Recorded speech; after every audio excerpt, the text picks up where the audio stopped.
Setelah pada akhir April kemarin, kita berhasil memproyeksikan penurunan harga emas hingga menyentuh area support key level. Lalu pada analisa terakhir, kita juga mulai optimis bahwa harga emas berpotensi kembali naik setelah menyentuh level support tersebut dengan target terdekat menuju resistance 4.700 sampai $800. Karena kita bisa melihat adanya beberapa kali rejection ketika harga memasuki level tersebut, sehingga jika market dalam kondisi range atau sideways, maka target pergerakan berikutnya adalah kembali menguji area resistance, dengan sisa kenaikan kurang dari 3% yang masih possible akan diuji minggu depan.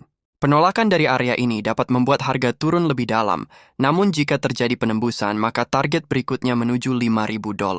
Selanjutnya pada weekly time frame. Sudah hampir memasuki bulan kedua, harga masih berada dalam pola inside bar dari candle bearish impulsif sebelumnya.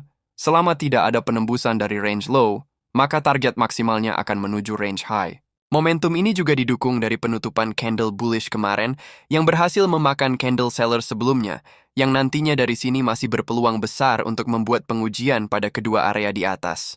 Karena kalau kita menambahkan indikator smooth stochastic pada daily time frame, maka dari sini indikator baru saja membuat konfirmasi cross dari area oversold dengan potensi sampai menuju area overbought atau jenuh beli, sama seperti dengan kedua koreksi sebelumnya yang berhasil menjadi zona local bottom. Begitu pula dengan sebaliknya, harga akan berpotensi membuat local top dan kembali terkoreksi ketika indikator nantinya membuat cross dari level jenuh beli, sama seperti beberapa periode sebelumnya.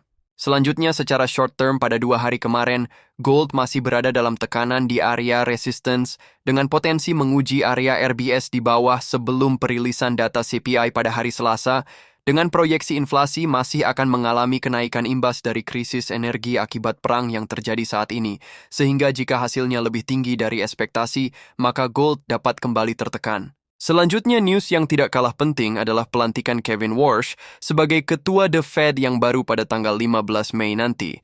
Karena secara historis dalam periode transisi seperti ini, gold biasanya cenderung melemah selama beberapa bulan karena pelaku pasar menunggu arah kebijakan suku bunga yang baru. Efek ini bukan hanya terjadi di gold, tetapi hampir di semua market seperti Bitcoin dan S&P. Berikutnya secara teknikal, pada awal minggu, kalian bisa perhatikan level 4.660 di sini sebagai area support terdekat, karena jika momentum ini ditembus, maka harga dapat kembali terkoreksi menuju $4.500. Karena selama 2 hari kemarin harga masih dalam fase akumulasi membentuk range, tentunya untuk mempersiapkan pergerakan besar minggu depan, jika kita menggunakan skema AMD, maka pengujian pada area support tersebut menjadi fase manipulasi untuk kembali membuat distribusi ke atas. Karena level ini juga sebagai area support double bottom sebelumnya, asalkan tidak dijebol maka target double bottom masih valid sekaligus membuat pola inverted head and shoulders. Tentunya kenaikan ini harus didukung dengan pelemahan data CPI di bawah ekspektasi dan harus tercapai sebelum pelantikan Kevin Warsh pada tanggal 15 nanti, dengan probabilitasnya dapat menuju kedua target di atas. Terakhir pada lower time frame terlihat kenaikan sebelumnya cenderung terkompresi sehingga rawan sekali dijebol sekaligus menyelesaikan skenario ABC koreksi sebelum melanjutkan kenaikan berikutnya.